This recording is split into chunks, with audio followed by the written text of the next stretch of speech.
Hey everyone, welcome to Bald Guy Money. Back on July 22nd, I asked the question, is your money safer in the bank or is it safer to have it stored in gold and silver in your hand? Since then, a few notable things have happened that impact all of my viewers around the world, even though a lot of these points are USA centric. The first one being that more US banks have failed. Albeit they've been smaller, more manageable bank failures, but the fact remains more banks have failed since I made that video. In addition to that, the US bond market has continued to get crushed, and we're going to talk about why that's so important in a moment. But finally, the US stock market has begun to sell off. And this is all happening as market sentiment is rapidly shifting from euphoric greed to soul-crushing fear, and I said this would happen, so I hope none of you are surprised. Now, also since I made that video, there are a few notable things that haven't happened. The US dollar hasn't disappeared, and as I've been saying for a while, that will take more time than some of you think it will. The BRICS, supposed saviors of sound money, have proven their commitment to responsible monetary and fiscal management is anything but sound. And surprisingly, gold and silver, despite making nice bull flags I talked about on YouTube and Patreon last week, have broken down, giving us another chance to pick up metals at a relatively good deal.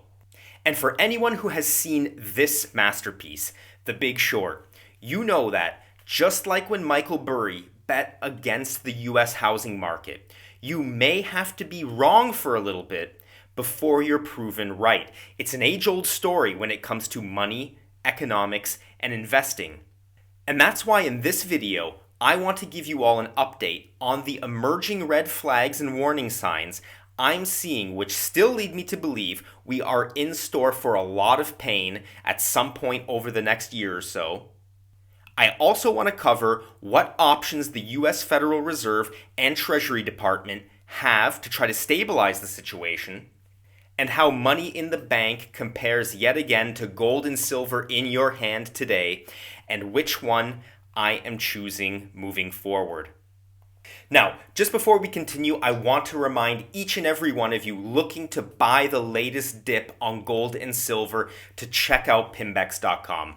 Why? Well, because I shared some research with my Patreon community this week and showed them that not all of the reputable online dealers in the USA are passing on the declines in price on gold and silver to their customers. But Pimbex is. That's just how they do business, and that's why I love the free market. So, as I've said countless times, you have absolutely nothing to lose by checking out their website. And right now, they have this great deal on the Australian kangaroo, a coin I have in my stack. I have it right here next to me right now. And I can say that this coin is probably even more recognized around the world than the US buffalo. So that's Pimbex.com if you want to check them out. You can also reach out to them at the number on the screen, and I will share the link to this great deal on the gold Australian kangaroo in the video description. I really think you should check this one out. Okay, so getting back into it, why am I even more concerned today about the health of the banking system than I was back on July 22nd? Well, it all starts with the increasing yields on US bonds and Treasury notes. And to keep it as simple as possible, what you absolutely have to understand looking at this chart on the 10-year Treasury yield is that the higher this goes, the more at risk the banking system is. This is what crashed First Republic Bank and Silicon Valley banks earlier this year. Because as these yields go up, the value of bonds held by your banks, purchased with money that you deposited, the value of those bonds goes down. Just as you can see here on the iShares 10 to 20 year Treasury Bond ETF chart. And although I have done some cherry picking here to show you exactly how much bonds have decreased in value, I want to say that even a dollar cost average strategy doesn't reflect a positive return on bonds. These bonds are at their lowest value since the ETF was launched in 2007, and let me tell you, they can go lower. And what this means is that if a bank suddenly has to liquidate a lot of its holdings of bonds that it has in order to meet the needs or demands of depositors, they would not be able to recoup the money they used to purchase the bonds. And considering the fact that more and more Americans are dipping into their savings, as you can see in this chart, I suspect the situation is becoming dire at some banks because they will run out of money at some point, leaving many depositors in proverbial limbo, especially as student loan payments kick back in starting from October in the United States, which is this month.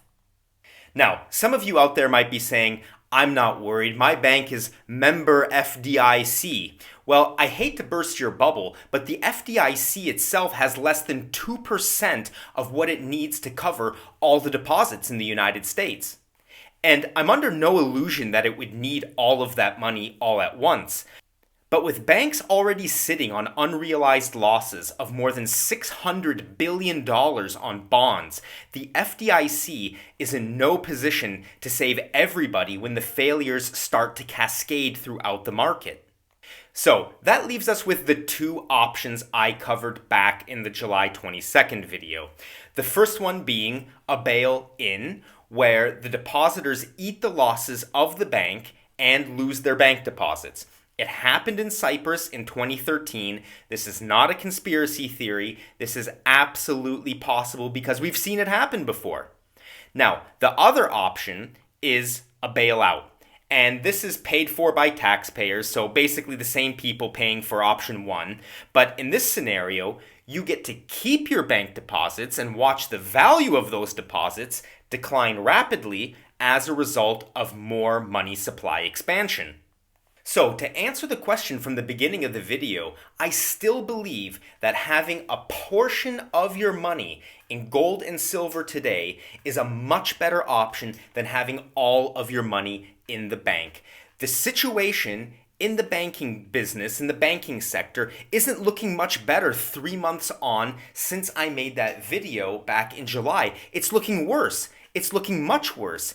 It's why I sold a lot of my stocks. It's why I've been purchasing gold and silver more regularly than I usually do over the last few months. And it's also why I shifted a part of my stock portfolio out of tech and into miners. So we can argue in the comments section all day long about, is there a dip coming? How big will the dip be? When is the right time to buy? Will dealers sell at a reduced price if there's a flash crash? These are all great things to discuss, but I want you all to keep something in perspective. We are here right now. All the things we suspect will happen haven't happened yet. But when they do, I will be happy that I've positioned myself to weather the economic storm and that I haven't overexposed myself to the many issues the financial system is facing today. And with that said, it's time to move on to the viewer question for this video. Please remember, you can submit your questions in the comments section of this video. Just type it below and it may appear in my next video or some video after that. And this one comes from Do Matthew 1666, and Matthew asks, would you sell all your silver if it reaches your price target of $50 to $60 an ounce? That's a great question because I think everyone needs to have an exit strategy, an idea of what to do with a stock, a precious metal, or anything they own that rapidly appreciates in value in a short amount of time. Now, I'll start by saying that I'd never sell my entire stack. That's just not an option for me because I believe a gold and silver stack is a long-term insurance policy to prepare oneself for retirement, at which point I will slowly liquidate bits and pieces of the stack to cover my costs should I need to do that. But that doesn't mean I won't sell off a part of it. And it's exactly why I created this tool to evaluate the price of metals versus the price of real estate. Because once we have a blow-off top in metals, and that day is coming, I will trade a part of my stack, my hard monetary assets, for other hard assets, namely income-generating real estate. And I will do that as the value of metals appreciates disproportionately to the value of real estate, which I expect at this time when this blow off top on metals happens, I expect the actual prices on real estate to decline, just as we saw between 2010 and 2012, which coincidentally is when I bought my first piece of real estate.